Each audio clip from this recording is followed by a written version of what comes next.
దళిత సంక్షేమానికి బృహత్ ప్రణాళిక రాజమండ్రి ఎంపీ పురంధరేశ్వరి.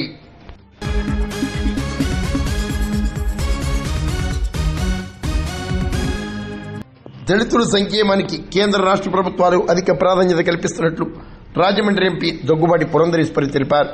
తూర్పుగోదావరి జిల్లా రాజానగరం మండలం కోరుకొండ మండలం కోటి కేసారంలో గౌరవ సంవిధాన్ కార్యక్రమంలో భాగంగా దళిత ఓడలో సహస్ర పంక్తి భోజనాలను నిర్వహించారు. ఎమ్మెల్యేలు బొత్తుల బలరామకృష్ణ, నల్లమిల్లి రామకృష్ణారెడ్డి, రోడా చైర్మన్ బొడ్డు వెంకటరమణ చౌదరి తదితరులు పాల్గొన్నారు. వ్యాప్తంగా కూడా సహపంక్తి భోజనం చేస్తున్నాం. అలాగే ఎమ్మెల్యే రామకృష్ణారెడ్డి గారు, బొత్తుల బలరామకృష్ణ గారు,